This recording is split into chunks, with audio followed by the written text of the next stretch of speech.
I want to say, well, what's the solution? HBCUs. I think there's a great solution that these PWIs do as well too, right? But it's a great solution for HBCUs. So FAMU has a recipe, I believe, for success. I think first of all, it's three things. It's audit practices, right? Working with leadership in universities, and understanding the climate, and it's also a slow grind. Meaning understanding what you're getting yourself into, and then understanding it's going to take time, right? We're talking since the 1970s, the first integrated college game was played, right? And HBCUs really didn't get funding until 1980s, and they're still well underfunded compared to PWIs, right? So when you talk about that, right? When you think about that, right? FAMU over the past, so this is FAMU. Over the past year, FAMU has received a clean financial statement audits for the university and the three direct support organizations: the FAMU Alumni Association, the alumni, the FAMU Foundation, the FAMU Rattler Boosters. In January, the university received the absolute best Auditor General operational audit in 10 years.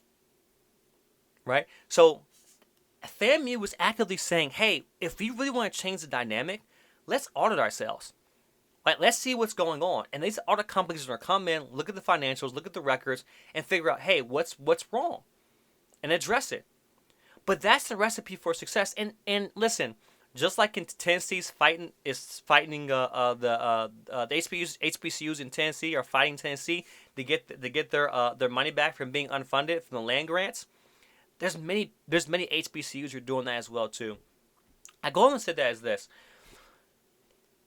It's so easy to get offended about HBCUs, about whatever HBCUs did to you, or whatever HBCUs, the perception of it is, and then badmouth HBCUs without even being immersed in it, or not even putting a genuine effort.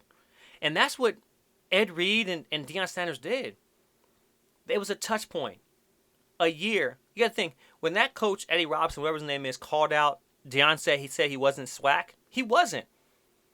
And it was the truth. And we laughed at that coach because they lost to Jackson State. But he wasn't swag. But we like Deion Sanders because they beat his team. They said, hey, look, we beat y'all. We are Grambling. We are swag. And we marveled at Deion, right? Because Deion, he won. He's sitting high and pretty, right? He's looking good. We marveled at Deion. But the true, he shows true colors. He's not swag. Because that coach Eddie Robinson was in it, and he's in it right now. And most of the people in this world aren't loyal, are okay with that.